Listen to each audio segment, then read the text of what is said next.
कपड़े धोने वाली बहू। शादी के पहले से ही विभा को कपड़े धोने का बड़ा शौक था।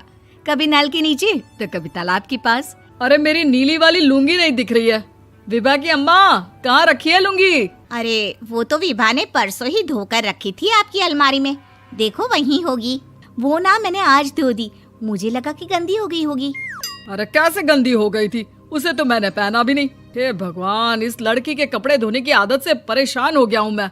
जितना तो घर में राशन नहीं आता, उससे कहीं ज्यादा डिटर्जेंट पाउडर का खर्चा है। इसकी शादी करवा दो, शादी जाए अपने घर में ही करे काम, फिर चाहे घर के कपड़े धोने हो या पूरे गांव के। हाँ ठीक बोल रही हूँ, देखता हूँ मैं कोई लड़का। वो दिन भी आ जाता है जब विभा को देखने लड़के वाले आ जाते हैं। लड़की मुझे अच्छी लगी। होने वाली सास कहती है, बेटी अगर कुछ पूछना है तो पूछ लो। वैसे तो हमारी लड़की बहुत ही शर्मीली है, जो बोल दो वो मान लेती है, इसे क्या पूछना होगा। अरे कैसी बात कर रही हो माँ, मुझे इन लोगों के घर रहना है, सवाल तो कई है। हाँ हाँ बेटा, पूछ लो ना, क्या पूछना है। आप लोगों के घर कपड़े कौन धोता है? सास का मुंह बन जाता है। देखो, अगर तुम ये कहना चाहती हो कि तुम्हें कपड़े धोने नहीं आते तो सुन लो, कपड़े मैं ही धोती हूँ, लेकिन तुम्हारे आ जाने के बाद मैं रुमाल तक नहीं धोऊंगी। अरे चुप रहना भाग्यवान, बहू बेचारी घर आई नहीं, उसे डराना शुरू कर दिया।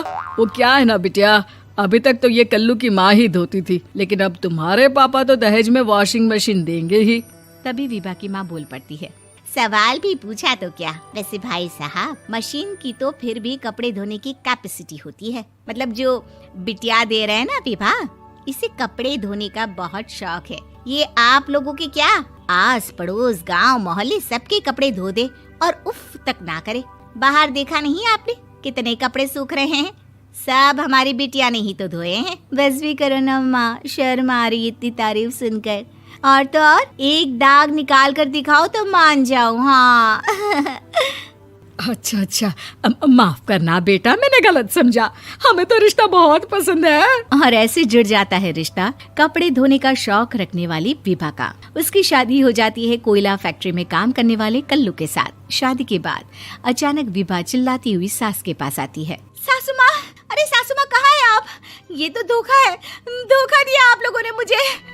इसे ससुर के चक्कर के बारे में पता चल गया। अरे तो उसमें तुझे क्यों धोखा मिला है? अरे नल में पानी नहीं आता, कपड़े कैसे कब धुलेंगे?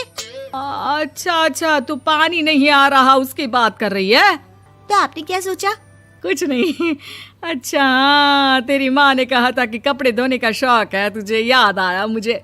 शौक शौक बोलकर कपड़े धोने वाले मेरे जुनून को कम ना आके सासू माँ, कपड़ा धोना मेरा गुरूर है। तभी पति भी वहाँ आ जाता है। अभी अभी मैंने इसे सनी देओल की फिल्म दिखाई है, उसी के डायलॉग मार रही है माँ। अच्छा सुन, साफ साफ बता रही हूँ, पानी सुबह 4 से 6 और शाम को 10 से 12 आता है, समझी? विभा टाइमिंग सुनकर हैरान हो जाती है। ये क्या भूतों का मोहल्ला है? सुबह 4 बजे उठकर कौन कपड़े धोता है? 4 बजे टंकी में पानी जाता है, फिर सारा दिन धोना ना, किसने मना किया? अरे कैसी बात कर रही हैं? 200 लीटर की टंकी में कितने कपड़े धो लूंगी मैं, सुबह ही उठ जाऊंगी मैं। अब क्या था, विभा सुबह 4 से लेकर रात के 12 बजे तक कपड़े ही धोती रहती। एक रोज सास पड़ोस से निकलकर कहीं जा रही होती है कि साथ वाली कहती है, हाँ कल्लू की माँ, जरा ये बताओ कि 2 साड़ी है, 2 ब्लाउज और एक पेटीकोट और एक नाड़े वाला लंबा कच्छा। हाँ तो? अरे तो क्या, कितना लोगी धुलाई ये बताओ। धोबन दिख रहे हैं हम क्या? हमारे पति सरकारी नौकरी से अभी अभी रिटायर हुए हैं और बेटा सुपरवाइजर है कोयला फैक्ट्री में। धोबन समझ रखा है हमें? हाय रे कल्लू की अम्मा, माफ कर दो, वो तो मोहल्ले में यही सब बता रहे थे कि तुमने बहू को कपड़ा धुलवाने के काम में लगा दिया है। सास को पड़ोसन की बात सुनकर गुस्सा आ जाता है। वो घर पहुंचती है जहां घर के बाहर ही इतने सारे कपड़े सूख रहे होते हैं जितने कि किसी धोबन के घर पर। अरे ओ कल्लू की दुल्हन, बाहर निकल। माँ जी यहीं आ जाओ, बाथरूम में चादर धो रहे हैं हम। अरे अभी हम धोते हैं, तुमको बाहर निकलो। ये आस पड़ोस वाले बोल रहे हैं कि हम बहू से कपड़े धुलवा कर उसे कपड़ा धोने वाली बना दिए हैं। अरे छोड़ो ना माँ जी, किन लोगों की बातों में आती हो? आस पास के लोगों का तो काम ही होता है कि वो किसी तरह सास बहू को लड़ा दे। बहू सारे घर के कपड़े धोती है, ये क्या कम है? बोलिए। सास को भी लग जाता है कि वो बहू का ये सनकीपन नहीं छुड़वा सकती, इससे अच्छा है कि खुद ही चुप हो जाए।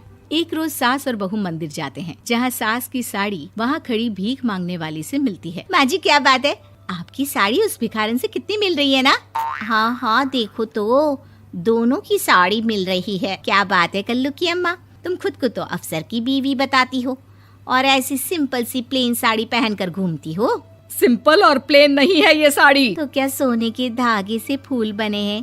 कुछ भी सासू माँ, कुछ भी। हाँ बने थे इस साड़ी में सोने के धागे से फूल।